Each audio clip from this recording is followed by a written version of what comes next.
بسم اللہ الرحمن الرحیم نحمدہ ونصلی علی رسولہ الکریم اما بعد۔ میں نے کچھ ویڈیوز شروع کی تھیں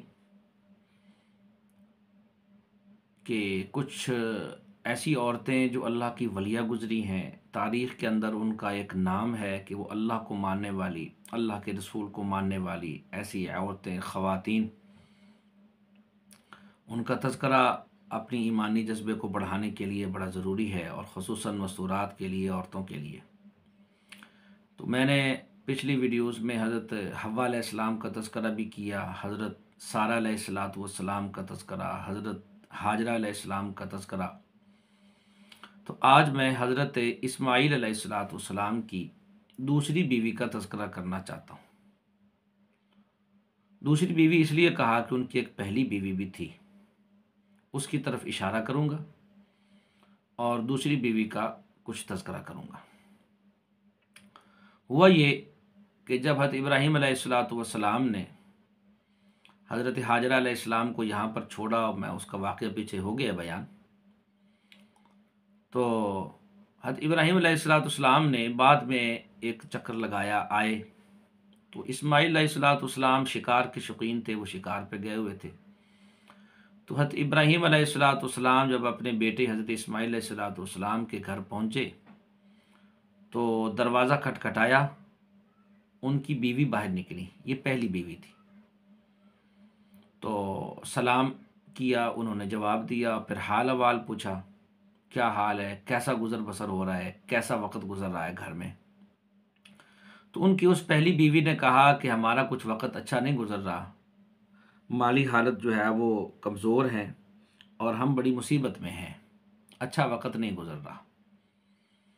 تو ابراہیم علیہ السلام نے اس عورت کو یہ پیغام دیا کہ جب تمہارے خاوند حضرت اسماعیل علیہ السلام جب واپس آئیں تو ان سے میرا سلام کہنا کہ ایک بزرگ آئے تھے، اور وہ سلام، اپنا تعارف نہیں کروایا انہوں نے، ایک بزرگ آئے تھے اور وہ اپنا سلام کہہ گئے ہیں، اور وہ یہ کہہ گئے ہیں کہ اپنے گھر کی چوکھٹ تبدیل کر لیں۔ انہوں نے کہا جی ٹھیک ہے، میں آپ کا پیغام دے دوں گی۔ اب جب شام کو حضرت اسماعیل علیہ السلام گھر واپس آئے تو بیوی نے سارا بتایا کہ ایسے ایسے ایک بزرگ آئے تھے اور وہ یہ پیغام دے کر گئے ہیں۔ تو اسماعیل علیہ السلام سمجھ گئے کہ یہ میرے والد صاحب تھے۔ تو انہوں نے اپنی بیوی سے کہا کہ یہ میرے والد صاحب آئے تھے اور وہی آپ سے سوال جواب کر کے گئے ہیں، اور جاتے ہوئے وہ اشارتاً کنایتاً مجھے یہ پیغام دے گئے ہیں کہ اپنے گھر کی چوکھٹ تبدیل کرنے کا مطلب یہ ہے کہ میں تمہیں طلاق دے دوں، میں تمہیں اپنے گھر نہیں رکھ سکتا، اس لیے کہ تم شکر صبر نہیں کرتی۔ اپنے آپ کی مصیبت بتلائی، گھر کی مصیبت بتلائی میرے والد صاحب کو، تو انہوں نے اس بات کو پسند نہیں فرمایا۔ تو پھر اسماعیل علیہ السلام نے اپنی اس پہلی بیوی کو طلاق دے دی۔ پھر اسی قبیلہ بنی جرم سے ایک اور عورت کو ڈھونڈا گیا، اور ان سے پھر ابراہیم اپنا حضرت اسماعیل علیہ السلام کا نکاح ہوا۔ اور اللہ کی شان کہ ایک دفعہ پھر حضرت ابراہیم علیہ السلام کی آمد ہوئی۔ تو جب ابراہیم علیہ السلام کی آمد ہوئی تو اس وقت پھر حضرت اسماعیل علیہ السلام شکار پر گئے ہوئے تھے۔ حضرت ابراہیم علیہ السلام آئے، دروازہ کھٹکھٹایا، اندر عورت نے پوچھا کون؟ انہوں نے بتایا کہ میں ایک مسافر ہوں، بزرگ ہوں، اپنا نام انہوں نے بھی نہیں بتایا۔ تو کہاں ہیں تمہارے خاوند حضرت اسماعیل علیہ السلام؟ تو انہوں نے کہا جی وہ تو شکار پہ گئے ہوئے ہیں۔ اچھا کیسا گزر بسر ہو رہا ہے گھر کے اندر، کیسا ماحول ہے؟ انہوں نے کہا جی بہت اچھا ماحول ہے، الحمدللہ، اللہ کا شکر ہے، بہت زبردست وقت گزر رہا ہے، اور ہر لحاظ سے تعریفی جملے ادا کیے۔ تو ابراہیم علیہ السلام نے کہا کہ ٹھیک ہے، اگر تمہارے خاوند واپس آئیں تو ان کو میرا سلام کہنا، اور ساتھ یہ بھی بتا دینا کہ چوکھٹ ٹھیک ہے، اپنی چوکھٹ کو قائم رکھیں۔ اب شام کو جب حضرت اسماعیل علیہ السلام کی واپسی ہوئی تو ان کی بیوی نے یہ سارا قصہ سنایا۔ تو اسماعیل علیہ السلام نے فرمایا کہ یہ میرے والد تھے حضرت ابراہیم علیہ السلام، اور وہ آئے تھے ہمارا حال احوال وغیرہ لینے کے لیے، اور وہ مطمئن ہو کر واپس گئے ہیں، اور چوکھٹ قائم رکھنے کا مطلب یہ ہے کہ تم اچھی بیوی ہو اور تم نے اب میرے پاس رہنا ہے، میں نے تمہیں اپنے پاس رکھنا ہے۔ تو اس لیے یہ وہ چکر لگا کر گئے ہیں۔ تو یہ تھا حضرت اسماعیل علیہ السلام کی اس دوسری بیوی کا تذکرہ، ضمناً پہلی بیوی کا تذکرہ بھی ہو گیا جو کچھ عرصہ رہی تھی، پھر وہ وفات پا گئی تھی۔ اور یہ جو دوسری بیوی تھی، ان سے پھر حضور پاک صلی اللہ علیہ وسلم کا جو نسب چلتا ہے وہ پھر اسی اولاد سے چلتا ہے۔ آگے ایک تذکرہ اور ہے، نمرود، یہ جو کافر بادشاہ گزرا ہے حضرت ابراہیم علیہ السلام کے زمانے میں۔ حضرت ابراہیم علیہ السلام کا مقابلہ اسی نے کیا تھا۔ حضرت ابراہیم علیہ السلام کو آگ میں اسی نے ڈالا تھا، وہ بھی انشاءاللہ علیحدہ تذکرہ میں کروں گا۔ تو ہر جگہ پر ابراہیم علیہ السلام کو پریشان اس نے کیا تھا۔ تو یہ نمرود کافر جو بادشاہ تھا، اس کی ایک بیٹی تھی، اور اس بیٹی کا نام تھا رعزہ، یعنی را عین ضاد ہا چھوٹی ہا، رعزہ، یہ اس بیٹی کا نام تھا۔ یہ جب نمرود نے حضرت ابراہیم علیہ السلام کو آگ میں بھیج دیا اور کہا کہ اب وہ مشین منجنیق کے ذریعے سے آگ میں بھیجا گیا ان کو، یہ آگ میں پہنچ گئے، پھر وہ آگ اللہ کے حکم سے ٹھنڈی ہوئی۔ اس پر ایک تفصیلی قصہ ہے، وہ انشاءاللہ پھر کسی ویڈیوز میں کروں گا۔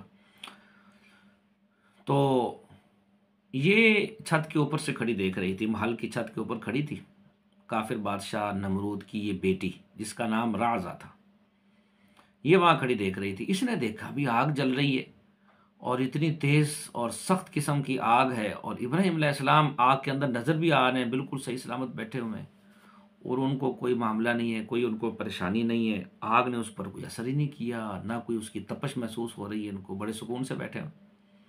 تو انہوں نے اپنے محل کی چھت سے کھڑے ہو کر زور سے آواز لگائی، کچھ اس نے آواز لگائی، کچھ اللہ نے آواز اسپیشلی پہنچائی، جو اسباب کے درجے میں تو شاید آواز نہ پہنچتی، لیکن اللہ تعالیٰ کی خصوصی مدد سے وہ آواز ابراہیم علیہ السلام تک بھی پہنچ گئی۔ تو اس رازہ نے، یعنی نمرود کی بیٹی نے، یہ پوچھا ابراہیم علیہ السلام سے بھی آگ آپ پر اثر کیوں نہیں کر رہی؟ تو ابراہیم علیہ السلام نے فرمایا کہ آگ اللہ کی مخلوق ہے، تو جب تک آگ کو اللہ تعالیٰ حکم نہیں کریں گے اس وقت تک یہ آگ نقصان نہیں دے سکتی، کیونکہ آگ کے اندر نفع نقصان دینے کی اہلیت نہیں ہے۔ آگ کا کام بے شک جلانا ہے، لیکن وہ اللہ کو حکم ہوگا تو جلائے گی، اللہ کو حکم نہیں ہوگا تو وہ نہیں جلا سکتی، وہ خود مخلوق ہے۔ تو اس لیے آگ کا کام تو جلانا ہی ہے، لیکن اس آگ کو میرے جلانے کا حکم اللہ تعالیٰ نے نہیں دیا۔ تو جب یہ حکم اللہ تعالیٰ نے نہیں دیا، اس کو نہیں ہوا، تو اب وہ مجھے نہیں جلا رہی اسی وجہ سے۔ تو یہ جو کافر بادشاہ نمرود کی بیٹی تھی رعزہ، یہ بڑی متاثر ہوئی، اور اس نے کہا کہ اگر اجازت ہو تو میں بھی آ جاؤں، مجھے بھی آگ جلائے گی یا نہیں جلائے گی؟ تو ابراہیم علیہ السلام نے فرمایا کہ اگر تم نے آگ میں آنا ہے تو پھر یہ کلمہ پڑھنا ہوگا، لا الہ الا اللہ ابراہیم خلیل اللہ، اللہ کو ایک ماننا ہوگا۔ تو اس میں نمرود کا انکار ہوگا، وہ اپنے آپ کو رب کہتا ہے، اپنے آپ کو خدا کہتا ہے، اس کا انکار ہو جائے گا۔ اللہ کو ایک ماننا ہوگا، اور ابراہیم خلیل اللہ، مجھے اللہ کا نبی ماننا ہوگا۔ اگر یہ جملے ادا کر لو، میرا کلمہ پڑھ لو، لا الہ الا اللہ ابراہیم خلیل اللہ، تو پھر تم بھی آگ میں آ جاؤ، تم بھی آگ میں آ سکتی ہو۔ اس نے کہا چلو ٹھیک ہے۔ اس نے پھر یہ کلمہ پڑھ لیا، مسلمان ہو گئی، وہ نمرود کی بیٹی مسلمان ہو گئی، اور کلمہ پڑھ کر وہ سیدھی بے دھڑک آگ کے اندر چلی گئی، اور آگ نے اس کو بھی کوئی نقصان نہیں کیا، بالکل وہ صحیح سلامت، آگ نے اس کو بھی نہیں جلایا، بیٹھی رہی۔ ابراہیم علیہ السلام سے بہت ساری باتیں اس نے پوچھی، دین کے بارے میں پوچھا، اللہ کے ایک ہونے کے بارے میں پوچھا، توحید کے بارے میں پوچھا، پھر ابراہیم علیہ السلام کی نبوت کے بارے میں پوچھا، بہت ساری چیزیں ہوئیں، آگ نے اثر بھی نہیں کیا۔ جب یہ واپس نکل کر گئی تو اب نمرود اس کو غصے ہو گیا، اپنی بیٹی کو بھی، تم وہاں کیوں گئی؟ اب اس کے غصے کے اندر بھی وہ اتنی طاقت نہیں تھی، کیونکہ بیٹی کی جو دلیل تھی وہ بڑی وزنی تھی کہ آگ نے تو مجھے بھی نہیں جلایا، میں تو تمہاری بیٹی ہوں، تب بھی مجھے آگ نہیں جلا رہی تھی۔ اس کا مطلب یہ ہے کہ آگ کے اندر بھی کوئی ہمت نہیں، تمہارے اندر بھی نہیں، یہ اصل طاقت اللہ تعالیٰ کی ہے، اللہ تعالیٰ کی ذات ہے۔ وہ اپنے ایمان پر پھر جم گئی، اپنے ایمان سے نہیں ہٹی۔ تو اس لیے کوئی بھی مشکل وقت آ جائے تو پھر اپنے ایمان پر قائم رہنا اور ایمان کے مطابق زندگی گزارنا، یہ ہم سب کے لیے بڑا ضروری ہے، عورتوں کے لیے بھی ضروری ہے اور مردوں کے لیے بھی ضروری ہے۔ اللہ تعالی ہم سب کو عمل کرنے کی توفیق عطا فرمائے۔